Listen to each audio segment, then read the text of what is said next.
Radio J. Radio J, le grand entretien. Radio J. Bonjour à tous, Monique Ayoun au micro. Bienvenue dans le grand entretien. J'ai le plaisir de recevoir aujourd'hui une artiste que j'aime beaucoup, une femme chaleureuse, d'un grand talent et d'une grande liberté. J'ai nommé Paula Jacques. Bonjour Paula Jacques. Bonjour Mona, c'est une gentille façon de m'accueillir là déjà. Alors vous êtes écrivain et journaliste, auteur d'une douzaine de romans dont le dernier s'intitule Mon oncle de Brooklyn, dont on va parler, aux éditions Flammarion. C'est presque inutile de vous présenter car les auditeurs vous connaissent bien et surtout ils connaissent votre voix singulière et chaleureuse puisque vous avez animé pendant 20 ans sur France Inter la merveilleuse émission littéraire Cosmopolitane que personnellement j'écoutais religieusement tous les dimanches et c'est pourquoi je suis particulièrement heureuse de vous avoir à mes côtés aujourd'hui. Je suis l'une de vos fans. Merci. Moi, je suis tellement contente de retrouver un micro dans lequel je pourrais parler. Ça me manque. Hein. C'est une drogue. Mon émission s'est arrêtée il y a 5-6 ans et voilà. C'est une drogue. C'était vraiment un grand amour pour la radio, comme vous, je suppose. Oui.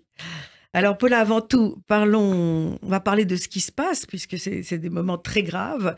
Comment allez-vous aujourd'hui au milieu de ce tumulte? Comment avez-vous vécu le choc du 7 octobre? Bon, je crois que nous sommes tous complètement sidérés, abattus, fracassés, accrochés aux nouvelles sans arrêt en guettant la petite lueur d'espoir. C'est quelque chose d'inouï. Je veux dire, ce qui s'est passé en Israël, c'est le pire acte possible et imaginable contre nous depuis la Shoah.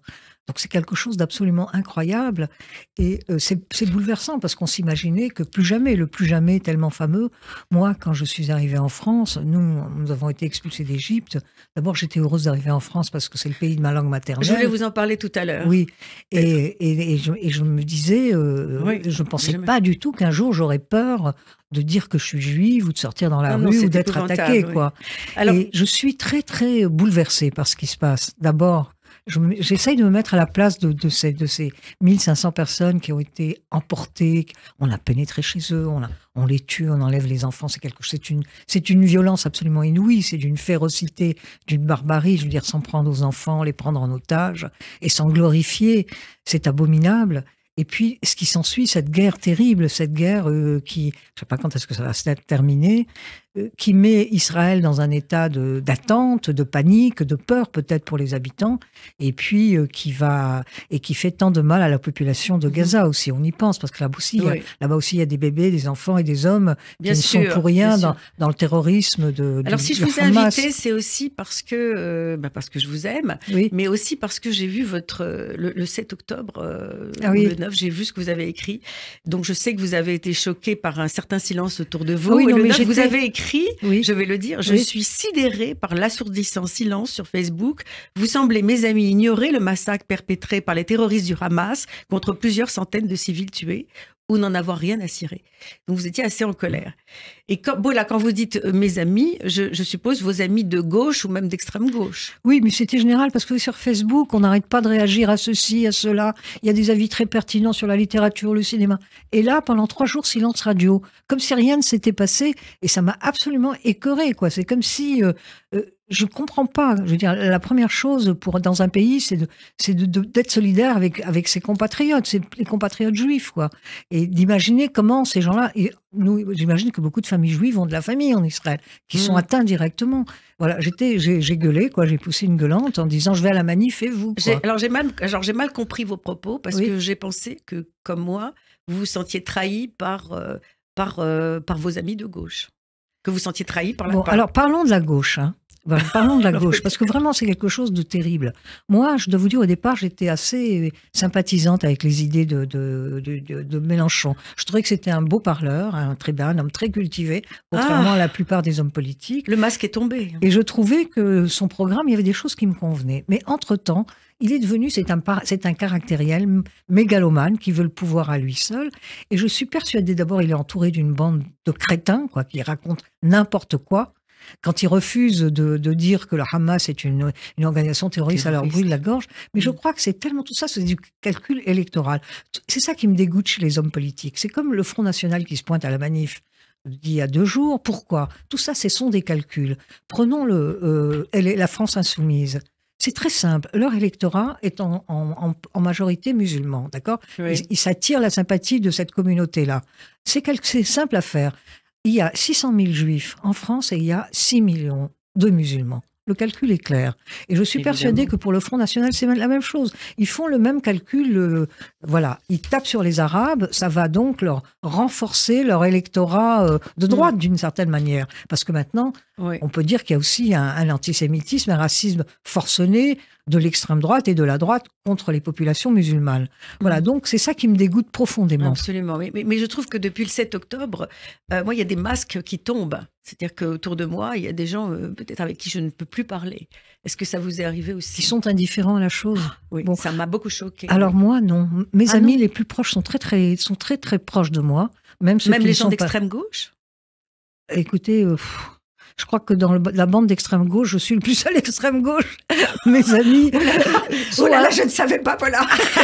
Mes amis sont un peu plus modérés. Bon, mais tous ne sont pas juifs. Ils sont venus à la manif. Ils sont très présents. Bon. Ils m'appellent. Alors, comment tu vas? T'es pas trop abattu et tout. Voilà. Donc, ils ont été sensibles. Voilà. En ce qui concerne mes proches, voilà. Moi, en plus, j'ai un frère pas en Israël. J'ai un frère. J'ai un cousin en Israël. Donc, je n'ai aucune nouvelle. Voilà. Et mon frère. Il est otage alors? Non, pas du tout. Non. Ah bon? Non. Enfin, je n'ai aucune nouvelle. J'arrive pas à le joindre. Ah bon, je pense pas qu'il soit otage. Et voilà. Et mon frère qui vit encore, c'est complètement bouleversé.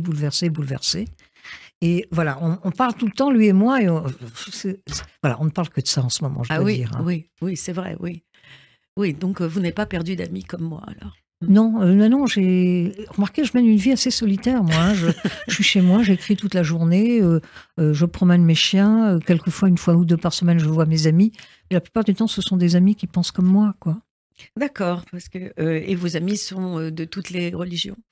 Alors, soyons... Ils sont catholiques athées en général, ou ils sont juifs, quelques-uns. Ils sont corses.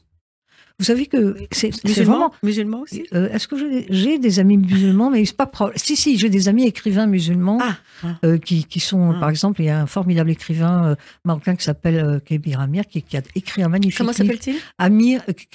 Kébir Amir. Kébir Amir. Voilà. Il a écrit un très beau livre sur un juif qui sert de guide à Foucault lorsqu'il mène sa tournée en Algérie au 19e siècle. Voilà. Bon, lui, il est complètement... voilà. Oui. Je rencontre aussi des gens qui partagent ma position complètement, quoi. Voilà. Et puis, je suis aussi très émue par certains papiers. Par exemple, Amélie Nothomb, qui a écrit un très beau papier. Très beau texte là-dessus. Voilà. Disant qu'elle aimerait être juive, c'est ça? Je pense que d'abord, c'est une personne singulière, quoi. Je pense qu'elle ne se classe dans aucune catégorie. Hein. Donc, ne se classant dans aucune catégorie, elle peut être de partout, quoi. Oui, tout à fait.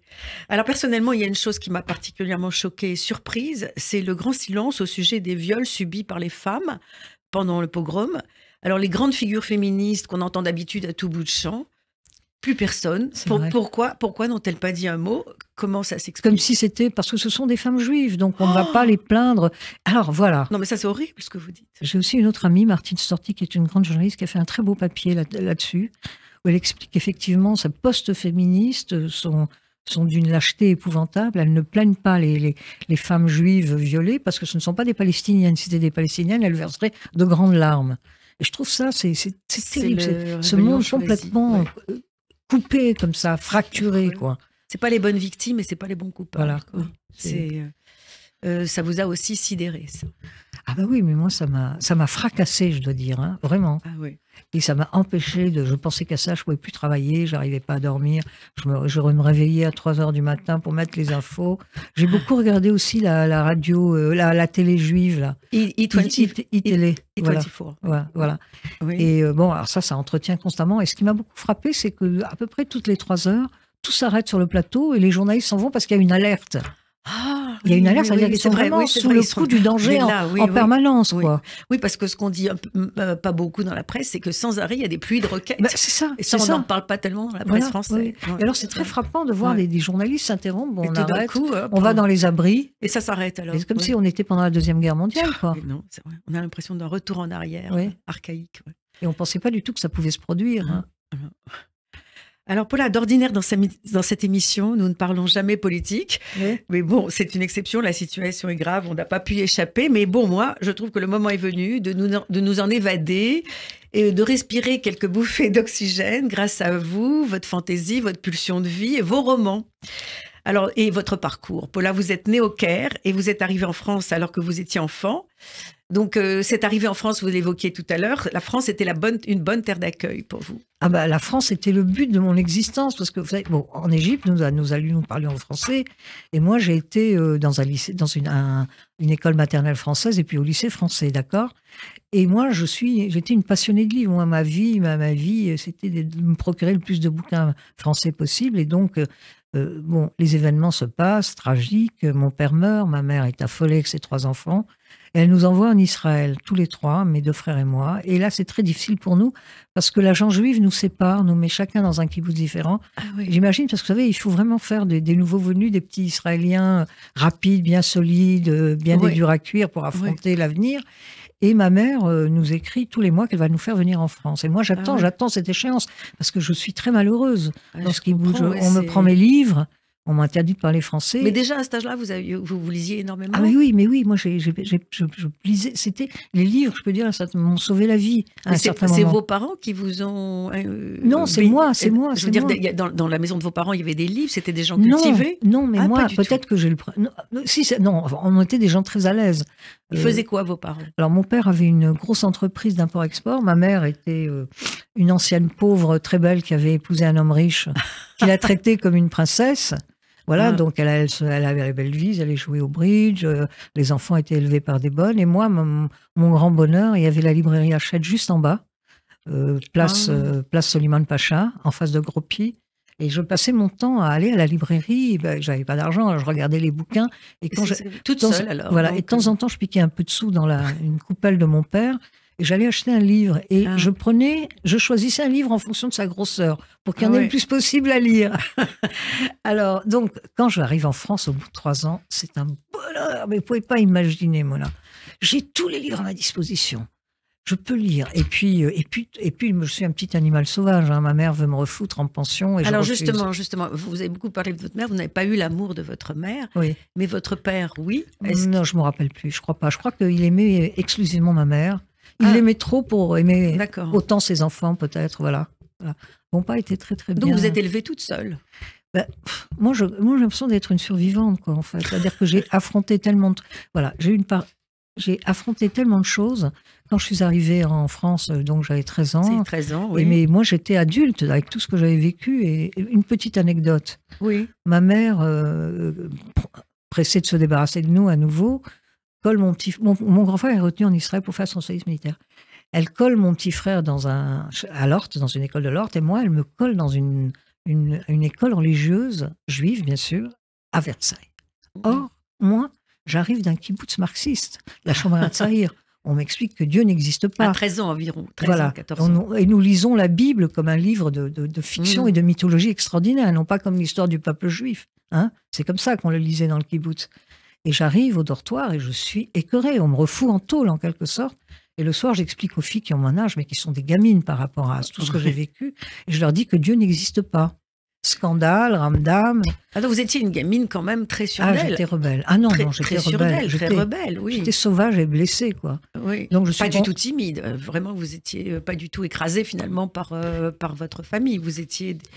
les rebelles se rebellent, quoi. Hein, c'est ça leur truc. Mais c'est ça. Donc je suis convoquée chez la directrice et qui me dit, mais enfin, vous vous rendez compte? Et alors je dis, très sentencieuse, parce que je croyais avoir je lisais beaucoup, j'avais du vocabulaire. Et très bêtement, je dis, madame, c'est ce qu'on m'a inculpé au kibbutz. Oh, éclat de rire. Je suis foutu dehors, grand bonheur. Je n'irai plus jamais dans une école. Je mettrai plus les pieds dans une école et je passerai mon temps à lire. Ah, plus d'école? Vous avez quitté l'école à quel âge alors? J'ai quitté en vérité l'école à 9 ans, quoi. Avant le bac? Je suis une autodidacte totale. Même pas le bac? Non, rien. C'est extraordinaire, ouais, ça. Ouais. Ce parcours est extraordinaire. Et dites-moi, même si votre enfance a été malheureuse, tout de même, est-ce qu'il y a eu, qu'est-ce qu'il y a eu de bons souvenirs d'enfance? Un bon souvenir d'enfance, par exemple, pour vous, c'était quoi? Quand je jouais avec mes cousines, on allait dans la rue. Et puis on aime toujours le pays de son enfance. Moi, j'avais des bonnes merveilleuses qui m'aimaient, qui me donnaient toute la tendresse que je recevais pas par ailleurs. Et puis, c'est un pays... Vous viviez quand même chez vos parents tout oui, le temps, bien sûr, bien sûr. Jusqu'à 20 ans. Chez mes parents. Vous avez vécu... Non, moi, je me suis pas évadée. Non, mais bon, donc j'ai été séparée de ma famille à 9 ans. Oui. Et puis après, j'ai retrouvé ma mère à 13 ans. Oui. Et j'ai vécu chez elle jusqu'à l'âge de 17 ans. Voilà. Et je me suis dépêchée de me marier pour foutre le camp, quoi. Voilà. Ah, c'était par le mariage, alors. Oui. qui m'a fait devenir française aussi. Hein. Ah, vous n'étiez pas française? Bah non, nous étions des apatrides. Ah oui. Ça a été long, ça, de devenir français? Par le mariage, ça a été tout de suite. Hein. Mais ma mère est toujours restée israélienne. Ah oui. Et la pauvre, elle était obligée d'aller tous les 2 ans en Israël pour refaire son passeport. Enfin, c'était assez contraignant pour elle. Quoi. Vous étiez contente d'être française? Attendez. Allez, un cri de joie, non, oui. Non, mais attendez, Mona. La France, c'est le pays au monde qui adule la littérature, qui adule les écrivains. Ça n'existe nulle part, un pays comme la France où il y a des festivals de livres, un pays comme la France où il y a 3000 prix littéraires par an. Oui. Bon, donc, la France est le pays de la littérature et de la culture. Et ça, pour moi, c'est formidable. En plus, la France, pour moi, a été merveilleuse. J'ai eu toutes les chances. Moi qui étais pratiquement analphabète, enfin non, mais j'avais beaucoup lu. Mais si vous étiez passionné à ce point de littérature, pourquoi pas reprendre des études à ce moment-là? Mais non, mais j'ai été obligée de travailler. Je me suis mariée, j'ai travaillé. Vous avez fait quoi? J'ai travaillé, j'ai eu une chance folle. J'avais fait je savais taper à la machine et je me suis retrouvée à la Comédie de Saint-Étienne avec des artistes et très vite, je suis devenue agite-propre. C'est-à-dire que j'allais dans les écoles et les usines en expliquant aux gens qu'il fallait venir au théâtre, que ça allait changer leur vie. Et ça a été une période merveilleuse de ma vie, avec ces comédiens, avec Jean Dasté qui montait des spectacles. Voilà, donc j'ai eu une chance folle. Ah oui. Après, je suis rentrée très vite à la radio. Après, je me suis mise à écrire. Voilà. Donc la vie a été très gentille avec moi après. Hein. Après, d'accord. Oui. Après, oui. Mais c'est ce qui vous a sauvé, c'est la littérature. C'est cette passion pour la littérature très jeune. Et je voulais tellement être écrivain. C'était mon rêve, mais je ne pouvais pas. J'adulais tellement la littérature, c'était tellement au-dessus de mes moyens que je me disais jamais j'y arriverai.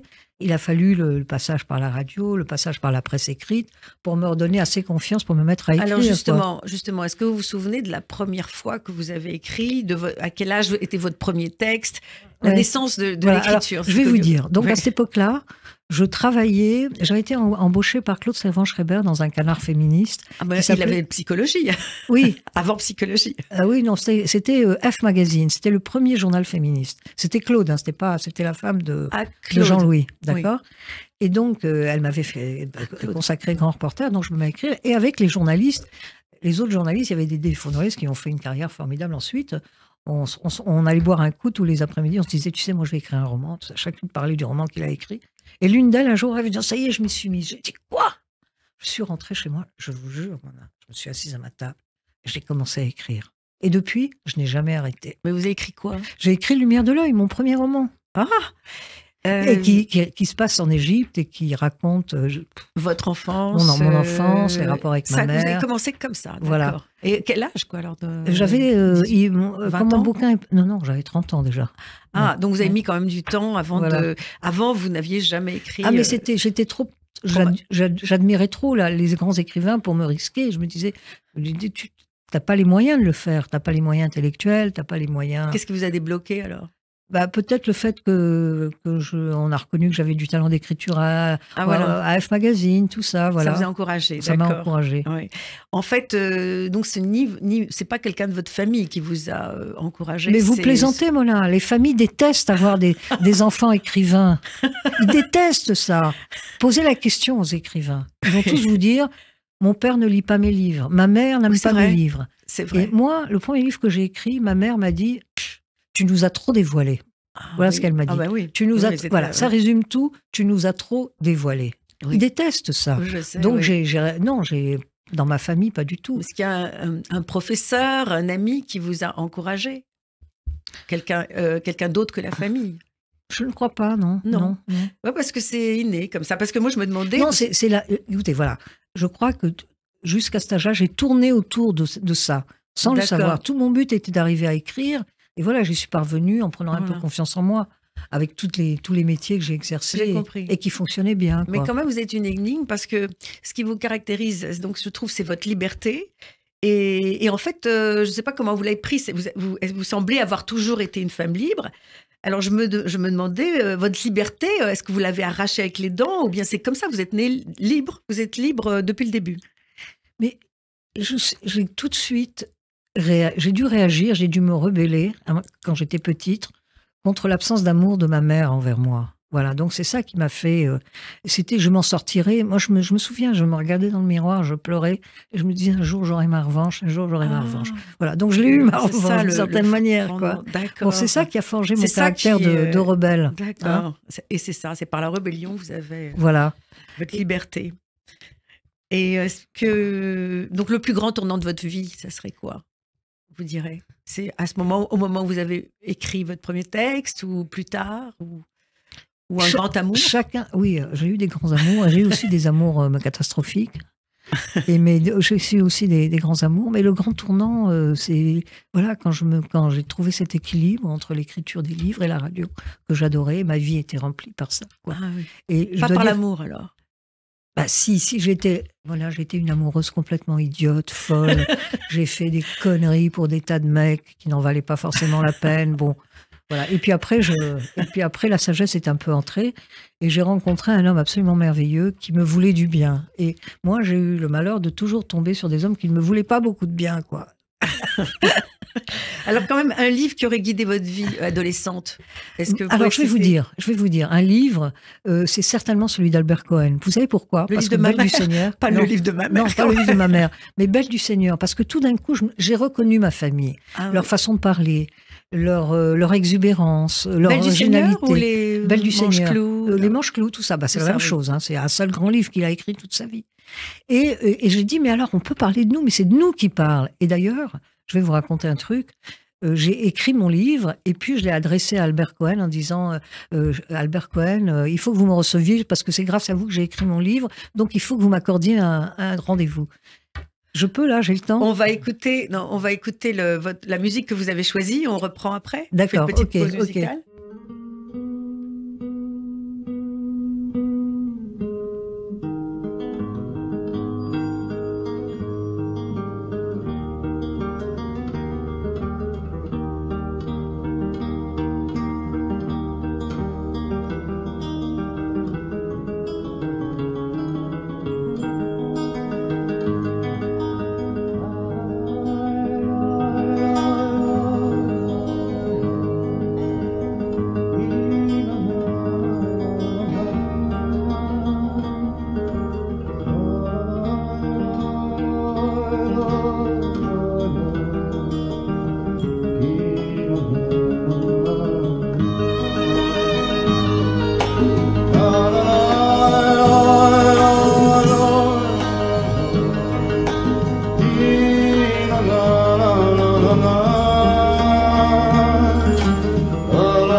שבלב הרי הארץ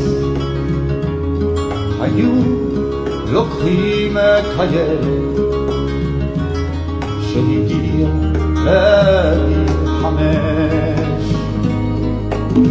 כתר פרחים עושים לו אצלנו בכפר תודה כתר בראש מלבישים לו שהגיע לגיל 5. Paula, vous parliez de ce livre qui a guidé votre vie et qui est donc Belle du Seigneur. Voilà, Belle du Seigneur, parce que tout d'un coup, je reconnais dans les personnages, hein, façon d'écrire, dans le monde d'Albert Cohen, le monde oriental, d'où je viens, c'est leur jovialité, leur humour, leur originalité, leur ruse aussi. Et je me dis, mais alors, on peut écrire sur nous. Et c'est comme ça que j'ai commencé à écrire. Et puis, quand mon bouquin est paru, Lumière de l'œil, j'ai tout de suite écrit à Albert Cohen, il faut absolument que vous me receviez, parce que c'est à cause de vous que j'ai mis à écrire. que je me suis mise à écrire. Alors, il me dit, OK, je reçois une réponse et je débarque et dans le train, je suis tourmentée. Je me dis, il va me recevoir, il va me dire ceci sur mon livre, il va m'expliquer, ça va être merveilleux. Et j'ai la tête pleine de ça, j'arrive, je sonne à la porte. C'était au mois de juillet, il faisait très très chaud. Et Bella, sa femme, m'ouvre la porte, elle me dit, ah, c'est vous, on vous attendait. Ah, je m'épanouis, on vous attendait, génial, il m'attend, Albert Cohen. Et elle ajoute, le docteur nous a recommandé de voir du monde. Je m'effondre intérieurement. Extraordinaire. Je rentre dans le salon et je vois mon Albert Cohen, magnifique. Il avait un grand pyjama tout blanc avec ses brodequins. Il avait des chaussures noires cirées. Il faisait très chaud. Il avait un petit ventilateur à main, comme ça, qui passait autour de ça. Il avait l'air de très mauvaise humeur. Il me regarde à peine, il me parle très très peu. Il a l'air hibou. Moi, je suis très emmerdée, quoi. Et tout d'un coup, on sonne à la porte. Et il y a une créature magnifique qui rentre dans la pièce, et c'était Geneviève Page, la comédienne. Ah. Alors, elle avait ses grands cheveux longs, elle avait une robe blanche, elle rentre, elle virevolte dans la pièce, et elle lui dit, maître, vous savez, je vous aime, il faut absolument qu'on monte votre pièce à la Comédie Française. Et lui, vous m'aimez? Ah oui, mais prouvez-moi que vous m'aimez. Et ils commencent à flirter tous les deux. Et Bella est folle de rage, elle est comme ça dans un coin, et moi, je suis comme ça dans l'autre. Les deux juifs qui regardent l'Arienne séduire Solal, hein. Et alors, elle virevolte, et alors, jurez-moi que vous m'aimez, et tout ça. Puis elle s'en va, et là, Bella explose. Elle lui fait une scène. Mais comment osez-vous, devant moi, flirter avec cette femme? Il lui dit, mais enfin, elle m'a dit qu'elle m'aimait, il fallait bien que je lui dise que je l'aime. Elle lui dit, elle vous aime. C'est elle qui aurait passé 10 ans à taper Belle du Seigneur. Il lui dit, mais enfin, Bella, vous savez bien que j'ai besoin de vous. Qui pourrait cirer mes chaussures? Il lui dit. Oh là là. C'était horrible. Bon, après ça se calme. Et là, il est de très très bonne humeur. Il commence à me raconter des blagues quand il était à Alexandrie. Un discours magnifique, mais pas un mot sur mon bouquin. Putain, je me dis, mais quel salaud, il me dit rien, il me dira rien. Et puis, il me dit, mais restez dîner avec nous, vous êtes très sympa. Je dis, non, il faut que je rentre, j'étais écœurée, quoi. Il me raccompagne à la porte et il me dit, alors, vous lumière de l'œil, hein, bah, vous savez, c'est pas mal, mais il faut vous méfier des tribus. Il faut pas écrire sur les tribus. Alors, je dis, mais enfin, monsieur Cohen, vous n'avez jamais fait que ça, écrire sur la tribu des Manche-Clous et des Solal. Il me dit, non, moi, ce que j'ai fait, j'ai créé des archétypes romanesques, c'est ça qu'il faut faire, et il referme la porte. C'est pas sympa du tout. Non, et 3 mois après, il est mort. Et Bella m'a écrit une lettre en me disant, il ne faut pas lui en vouloir, il était très, très déprimé quand on vous a reçu. Voilà à quoi j'ai assisté. Alors, vous l'avez écrit quelque part, je suis sûre. Attends, est-ce que je l'ai écrit? Ah oui, parce qu'il y a eu un magazine littéraire consacré à Albert Cohen. Alors, il y a plein d'écrivains juifs qui ont écrit « Il adorait, il m'aimait, il arrêtait de me parler de mon œuvre », ce qui est absolument faux, ça devait être il ne devait penser qu'à lui. Et moi, j'ai écrit exactement cette scène en disant « Voilà, il n'a fait aucun cas de moi ». Et je suppose que c'était la même chose pour les autres qui se vantaient d'être les fils naturels d'Albert Cohen, quoi. Enfin bon, c'est un immense écrivain, mais c'est sûr. très misogyne. Il vivait avec son époque, quoi. Oui. Oui, c'est vrai, il faut replacer les choses dans leur époque. Oui. Alors, on va revenir à votre dernier roman, Mon oncle de Brooklyn. Le ton est très vivant, très enlevé, plein d'humour, on rit beaucoup, et en même temps, on apprend beaucoup de choses. Enfin, personnellement, j'ai appris beaucoup de choses, notamment sur la relation entre les Juifs et les Noirs.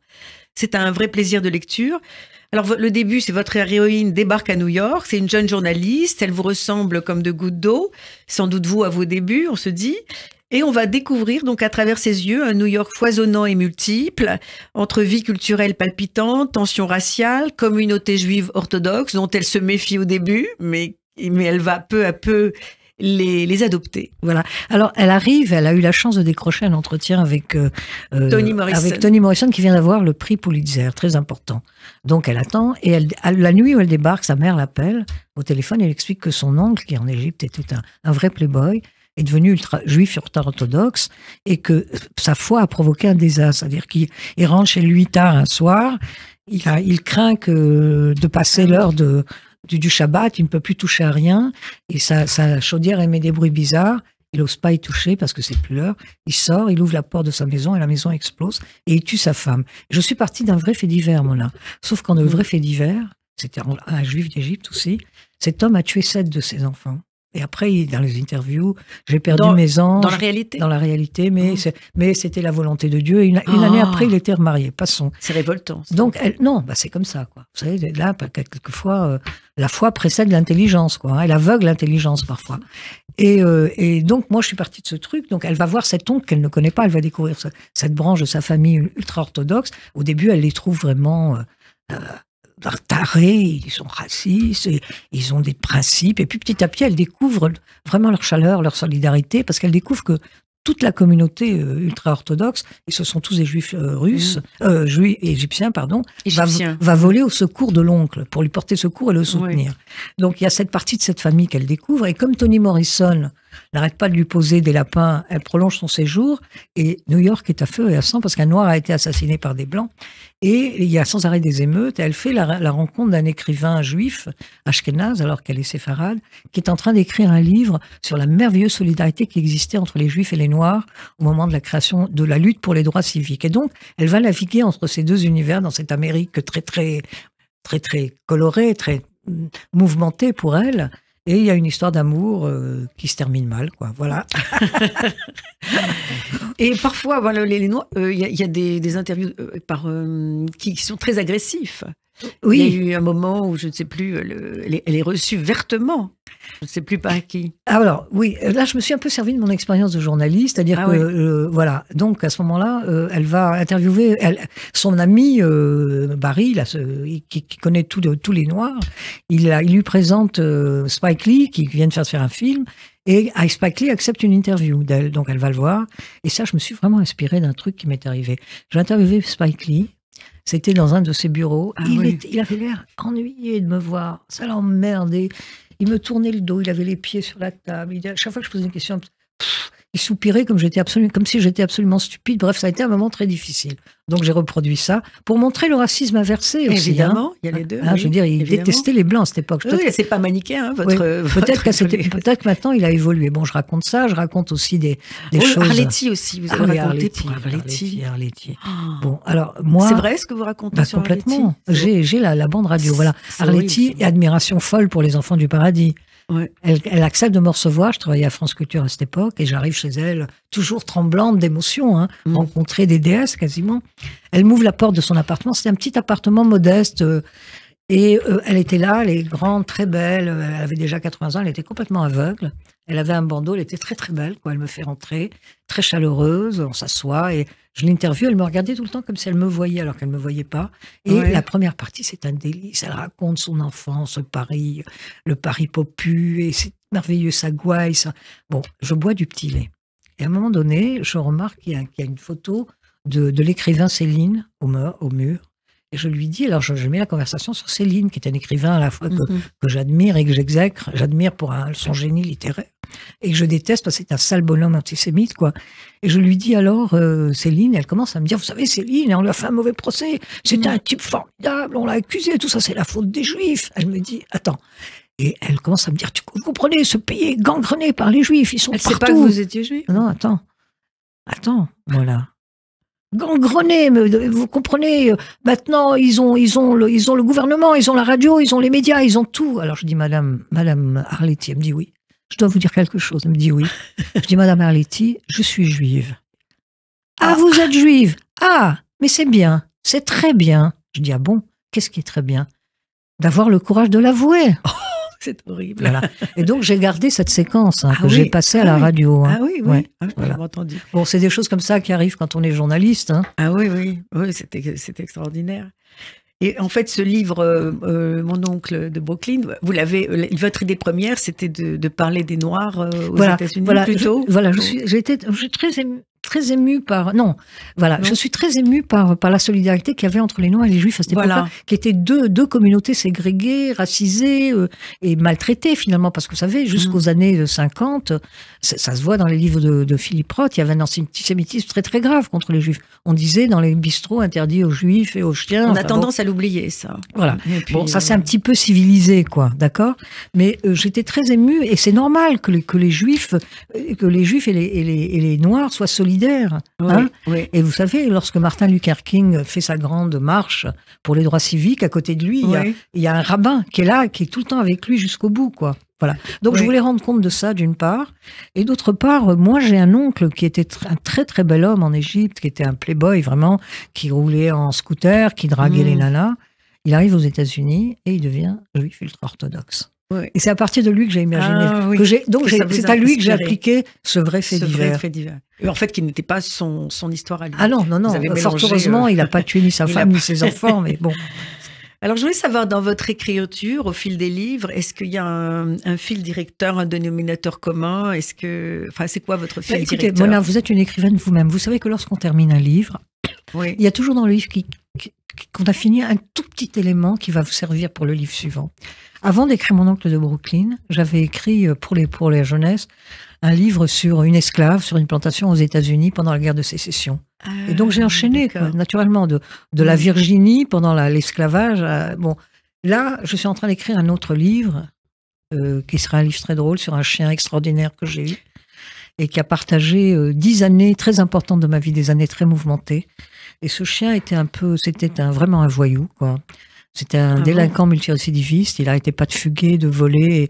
Et on a traversé des choses formidables. Voilà. Donc, c'est un livre sur mon chien. Là, il n'y a pas de rapport, évidemment, avec mon oncle de Brooklyn. Je sais que vous avez 2 merveilleux chiens Oui, qui ne vous quittent jamais d'une semelle. J'ai C'est toujours vrai. été intriguée. c'est vrai. Alors, vous avez un lien très fort avec ces chiens. Est-ce qu'ils vous inspirent aussi dans votre travail d'écriture? J'ai un lien très fort avec les animaux. Oui. Parce que quand j'étais petite fille, je rêvais d'avoir un chaton. On m'en a toujours empêché. Et il s'est passé un truc d'une terrible cruauté. Un jour, en bas, chez nous, il y avait un épicier arabe dont la chatte faisait sans arrêt des petits, quoi. C'était vraiment une coureuse. Et les petits étaient dans un sac de jute de haricots. Et moi, je les regardais tout le temps. Et un jour, je n'en peux plus, j'en prends un, je le monte et je le planque sous mon lit à la maison, en espérant que personne ne va l'entendre. Mais on est à table, et le chaton se met à miauler. Ma mère envoie mon frère, il découvre le poteau rose, on m'engueule terriblement. Et ma mère ordonne à mon père de prendre le chaton et d'aller le noyer dans le Nil, devant moi. C'est d'une cruauté. là. Mon père Ouais. obtempère, parce qu'il il se plie à toutes les volontés de ma mère. Et ça lui fait de la peine pour moi, mais il noie le chaton. Et moi, j'en conçois un chagrin épouvantable. Mais en revenant, il me dit, mais ne pleure pas, ma chérie. J'ai mis ton chaton dans les jardins du roi. Voilà.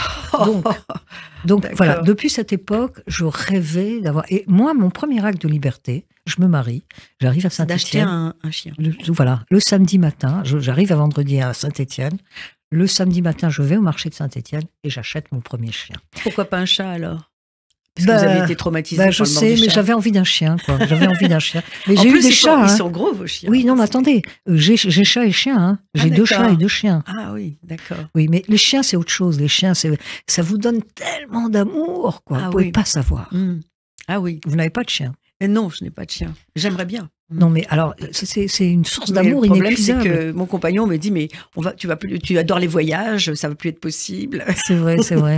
Mais moi, bon, c'est vrai que Vous ne voyagez j'en pas. donne alors. ma vie autour d'eux, quoi. C'est vrai, c'est vrai. Mais bon, je le regrette pas. Ah oui. Ah oui, oui. Oui, c'est vrai, c'est comme des bébés, quoi. Hein? Je dirais pas ça, parce que moi, j'ai jamais voulu avoir d'enfant. Donc, pour moi, c'est pas un substitut d'enfant. C'est vraiment un animal d'une profonde bonté. Mon chien, quand je lui marche sur la patte, il me demande pardon. Je lui dis, excuse-moi, il me dit, mais non, mais c'est rien. Voilà. Il me demande Comment ça pardon de lui avoir fait mal. Vous comprenez, les chiens, Comment c'est il vous ça. demande pardon? Bah, il, mais- il est très délicat. Non, mais- très Tu délicat. sais, les chiens- mon chien, moi j'ai une race de chiens qui parlent. Ce sont des terriers du Tibet. Ils n'arrêtent pas d'émettre des grognements. Ils parlent vraiment. Hein. Vous comprenez leur langage? Absolument, absolument. Il me dit, ouais, j'arrive, t'es content, je suis là. Bon, on se parle vraiment. Hein. Le Ah matin, oui, oui. il saute sur mon lit, il me dit, allez, réveille-toi, il est temps de bouffer ou des trucs comme Alors ça. quoi. justement, je voulais en savoir plus sur votre quotidien Oui. pour mieux vous connaître. Quand vous vous réveillez le matin, qu'est-ce qui vous donne envie de vous lever? Est-ce que vous êtes- L'écriture. Je sais que je vais mettre mon bureau, c'est un moment délicieux. tous les Vraiment. matins? Tous les matins. Et même le dimanche, même le samedi, je n'ai pas arrêté d'écrire un seul jour. Vous avez un rituel? C'est à quelle heure? Alors, je me lève à 7h30, je mange en vitesse, je sors les chiens, on fait le tour du pâté de maison. Ensuite, je reviens, je m'assois à ma table et je commence à travailler et j'écris de 8h jusqu'à 2-3h de l'après-midi sans lever le nez. Tous les matins, il n'y Tous a les pas matins. de panne d'inspiration? C'est tous les Bah, matins? c'est pas une question d'inspiration, c'est du boulot. Je me mets là, ça vient pas, mais je suis là, quoi. Je travaille. Hein. Ah oui. Et si je peux pas progresser, je recorrige. Vous savez, l'aspiration, c'est le travail, il n'y a pas Mais autre chose. hein. faut avoir désir d'écrire pour Bah se oui, mettre tous les matins. Mais d'abord, ça me rend infiniment heureuse. Ensuite, c'est vraiment, je suis droguée à l'écriture. C'est-à-dire que si Ah un oui. jour, je ne peux pas écrire, parce que là, par exemple, ce matin, je viens ici à l'émission, Oui. eh bien, je me sens coupable. Je vous n'ai sentez pas fait ce que coupable. je devais faire. C'est très bizarre, hein, mais c'est voilà. C'est une petite drogue, quoi. C'est une bonne petite drogue, disons. Mhm. Et vos chiens, pendant que vous écrivez, Ils sont là, ils sont à mes pieds, ils attendent. Ils attendent, ils respectent patiemment. votre Oui, travail. complètement, oui. Ouais. Les deux. Les deux, oui. Les deux sont sous mes pieds. Non, parce que vous avez déjà dit, je voulais savoir s'il vous inspire, mais vous avez déjà écrit donc sur. Non, je suis en train d'écrire ce livre. Ah, Oui. sur, C'est pas sur ces chiens-là, c'est sur un autre chien. sur un Qui chien était vraiment un est- sacré numéro, quoi. que vous aimiez moins. Ah non, Qui je l'adorais, je Ah, vous l'adorais. l'adoriez Alors, aussi. je les ai tous adorés. Ah, c'était un grand Puis il me amour faisait aussi. rire. Ah, oui. Chaque fois qu'il volait quelque chose à l'époque, vous savez, j'étais assez pauvre. Et on allait chez le boucher, en bas, j'habitais rue Saint-Paul. Et moi, je m'achetais, je sais pas, moi, un truc, une aile de poulet. Et mon chien Ah, sortait de la boucherie avec un gros rôti qu'il avait pris dans le. Et alors, le type criait mon rôti, mon rôti. Et moi, j'avais honte de ramener parce que je me serais fait. Donc, on le partageait, le rôti, quoi. Et en ce moment, donc, vous travaillez sur quoi? Sur ce livre-là. Sur ce livre-là. Oui. Mm. Et en fait, votre écriture, elle est très cinématographique, Vous trouvez? je trouve. Par exemple, Mon oncle de Brooklyn, c'est très cinématographique. J'ai jamais pensé à ça une seconde. Et en vraiment. fait, vous n'avez jamais eu envie d'écrire de scénario? non, quoi, non. non. Alors C'est un que autre- vous êtes passionné de cinéma. Oui, je sais complètement. Je suis complètement. Mais C'est c'est un autre étrange. métier. Ah oui. En plus, je pense que l'écriture de scénario est quelque chose de beaucoup moins satisfaisant que la littérature. Un roman, vous dominez tout. L'écriture de scénario, vous allez écrire d'abord des phrases, des dialogues, des machins, et puis le réalisateur va arriver, il va en faire autre chose, quoi. C'est un morceau du boulot artistique. Oui. Et puis en plus, c'est autre chose. Je veux dire, moi, j'ai envie de sonder les âmes humaines, d'écrire des choses, de me déployer. J'ai pas envie simplement d'écrire des dialogues. J'adore le cinéma, mais je Oui. ne sais pas faire. Oui. Voilà, Oui, donc oui. je ne m'y risque pas. D'accord.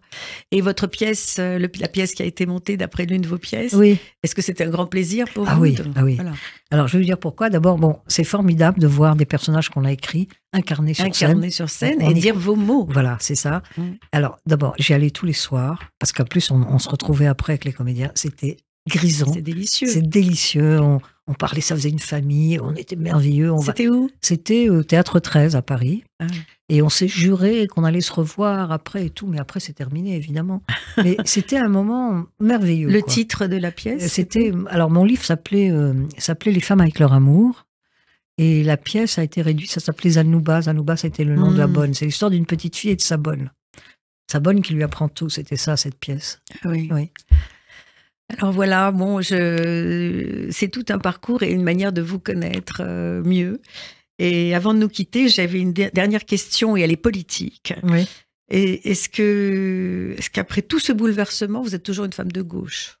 Toujours. Toujours. Bien sûr. Ça bien vous a sûr. pas déçu de la gauche? Non, mais attendez. Vous pas- avez été déçu de c'est Mélenchon? pas parce que les gens de gauche cessent d'être de gauche et qu'ils deviennent débiles Non, que moi, je vais cesser d'être de Non, gauche. vous êtes déçu de Mélenchon. Ben, complètement. Jamais plus je voterai pour lui. Jamais. De toute façon, j'ai pas voté la dernière fois, mais au début, je vous assure que j'étais séduite par lui. Hein. Oui, il a changé aussi. Oui. Bah oui, et puis en plus, Oui. il laisse de place à personne. En tout cas, il faut quand même saluer Ruffin et tout ça qui lui est. Il y a 2 ou 3 et Clémentine Autain, ils ont pris la bonne position contre leur parti quand même. Hein. Oui, ça faut saluer ce démarquage, Oui. c'est vrai. Et est-ce que vous pensez qu'il y a un début de prise de conscience quand même par rapport au danger que constitue l'islam politique? Parce que beaucoup de gens, justement, ont été dans le déni, surtout Mais ceux c'est qu'on surnomme évident. les islamo-gauchistes. Est-ce que, par exemple, après le meurtre du professeur assassiné Dominique Bien sûr, Bernard, est-ce bien qu'il y a sûr. eu une prise de conscience Bon. d'après vous? Bon, il y a un livre magnifique qui s'appelle La colère et l'oubli, auquel on a donné le prix Femina. Je fais partie du jury. C'est un livre sur les djihadistes. Et c'est un livre qui nous explique complètement ce qui se passe, parce qu'il commence en expliquant que dans le terrorisme, les périodes de latence, là, où il ne se passe rien, on pense que c'est terminé, c'est calmé, sont les plus Oui, dangereuses, oui. parce que c'est là qu'ils préparent Ils préparent, l'offensive la plus abominable possible. Et donc, ça explique complètement ce qui s'est passé en Israël, où finalement, le gouvernement ne croyait plus que le Hamas pouvait faire quoi que ce C'est soit. de quoi. qui la colère et l'oubli? Ah, c'est il s'appelle Hugo Micheron. D'accord. Hugo Micheron, et c'est paru chez Gallimard. Voilà. D'accord. Donc, Oui, c'est vrai, c'est des périodes où on pense que ça ne va jamais arriver. voilà. Et c'est la surprise Voilà. totale. Mais en tout cas, moi, je suis quand même très contente d'une chose, c'est que nous vivons dans un État philosémite. C'est-à-dire que ce qu'a fait le chef du Sénat et la dame de l'Assemblée nationale, la manifestation de convoquer la France entière, ça prouve qu'au niveau d'État, on est philosémite, on défend. Moi, ça m'a rassuré. Voilà, Oui, les ça m'a citoyens rassuré. juifs de ce pays sont défendus par leur gouvernement. Et ça, c'est vraiment quelque chose de réconfortant. C'est réconfortant, Voilà. c'est vrai. Voilà. Maintenant, il y avait peu de jeunes et peu de musulmans. C'est vrai, mais en même temps, l'État... Et Macron n'était pas là. Je sais, oui. Bon, c'est le en même temps, à force d'entendre en même temps, il est nulle part, quoi. Je ne sais pas pourquoi. Vous savez, peut-être qu'il est en train de discuter d'un contrat mirifique d'avion pour je ne sais quel pays arabe et qu'il ne veut pas les heurter, quand j'en sais rien. Il n'a pas dit pourquoi. Hein non, mais il y a peut-être des intérêts. Ça s'appelle, comment ça s'appelle, la réelle politique, quoi. Ah ouais, c'est-à-dire que l'intérêt politique passe avant les convictions et les valeurs. Ouais. Hein? Est-ce qu'après ce massacre, après ce pogrom du 7 octobre, est-ce qu'on peut encore imaginer la solution à 2 États? Est-ce que c'est encore possible? C'est la seule chose imaginable. Comment résoudre ce problème? On va pas les expédier dans le Sinaï, hein, c'est pas possible. D'accord? Ils ont droit à cette terre-là. Le malheur, ce qui a fait le malheur, c'est comment est-ce qu'on a torpillé les tentatives de paix. À chaque fois, c'était des extrémistes religieux dans chaque camp. Mais la seule façon de s'entendre, c'est qu'ils aient un État autonome, qu'ils fassent leur truc et que qu'on vive séparés, qu'on n'ait plus rien à voir avec eux. Quand je dis on, je suis française, mais après, ce évidemment. qui s'est passé, comment avoir des voisins qui risquent de vous massacrer? Mais non, non. S'ils vivent en paix, s'ils ont de quoi vivre, s'ils ont leur autonomie, leur liberté, ils n'ont plus de raison de s'en prendre aux Juifs, parce que. Mais ils veulent éradiquer. Attendez, Israël.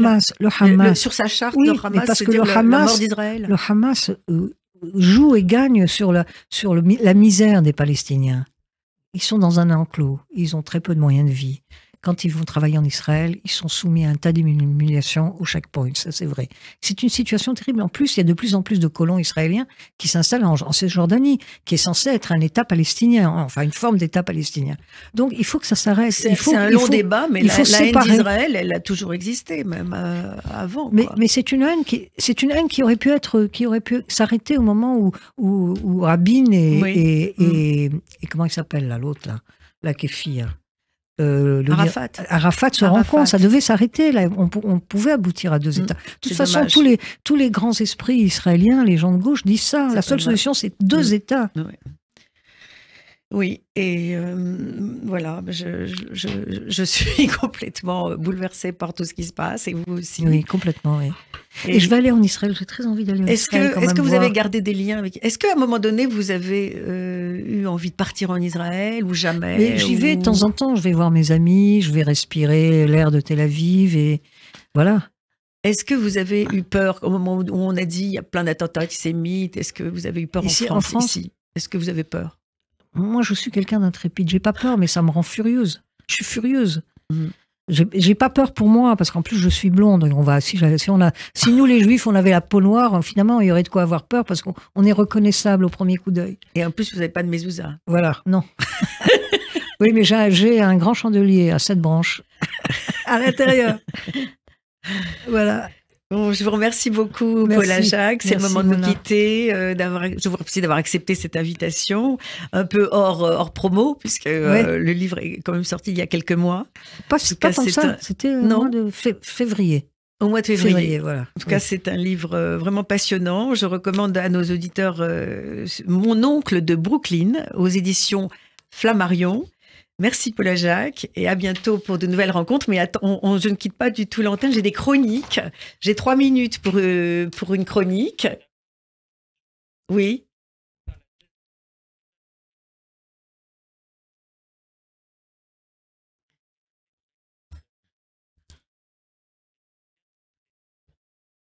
Oui, d'accord. Oui, je voulais justement en parler. Alors on fait ça? Ouais. Alors. Ouais.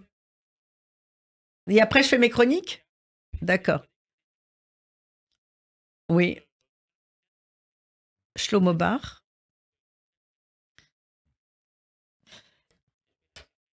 Le nom de la chanson, rappelle-moi. Kfar Todra.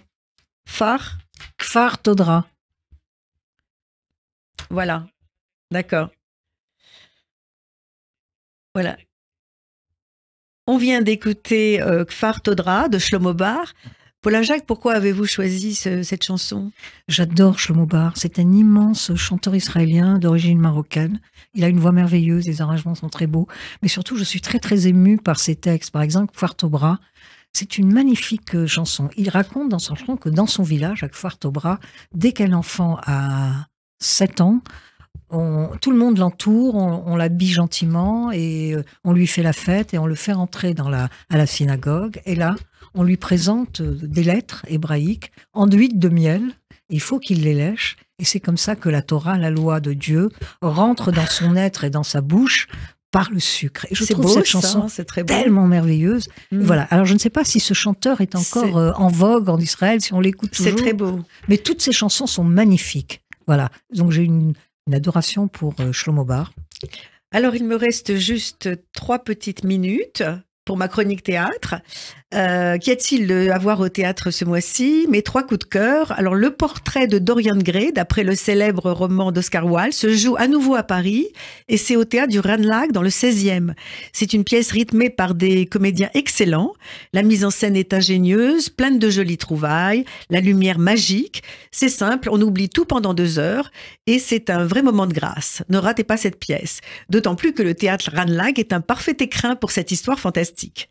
J'ajoute que l'adaptation théâtrale et la mise en scène est signée Thomas Ledoirec.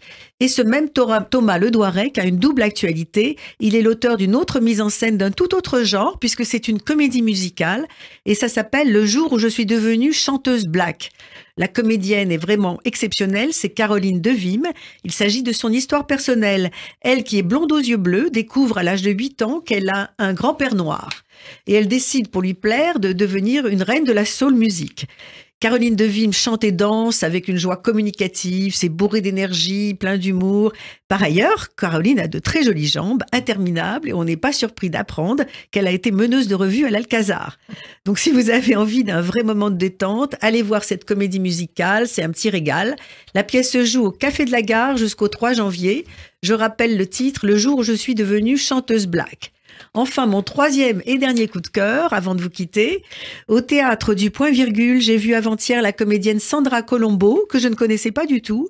C'était plein à craquer. Manifestement, il y a déjà un bouche à oreille qui fonctionne bien, et je le comprends, c'est mérité. Elle est très douée, très drôle, Sandra Colombo. Le spectacle est bien écrit et dans l'air du temps. Tout le monde en prend un peu pour son grade, les écolos, les véganes, les complotistes, les best-sellers de développement personnel, tout y passe, on rit beaucoup. Et Télérama aussi s'en prend plein la gueule et c'est assez amusant. Mais surtout, c'est une grande comédienne et elle est très surprenante car au beau milieu d'un spectacle très drôle, tout à coup, la voix change et elle se livre sur un événement traumatique de sa vie. Ça dure assez longtemps. Et après cette confession extrêmement touchante et forte, le spectateur est quand même un peu inquiet et déstabilisé. Il se demande comment tout ça va tourner. Mais la comédienne retombe sur ses pattes avec l'agilité d'un équilibriste et elle continue à nous faire rire et à virevolter. C'est donc un excellent seul en scène, drôle, sincère, émouvant comme on les aime, original. Bon, le titre n'est pas vraiment engageant, ça s'appelle Que faire des cons. C'est pas grave, courez-y quand même. C'est au théâtre du Point Virgule tous les mardis à 21h15 jusqu'à fin décembre. Bon théâtre à vous tous. À bientôt.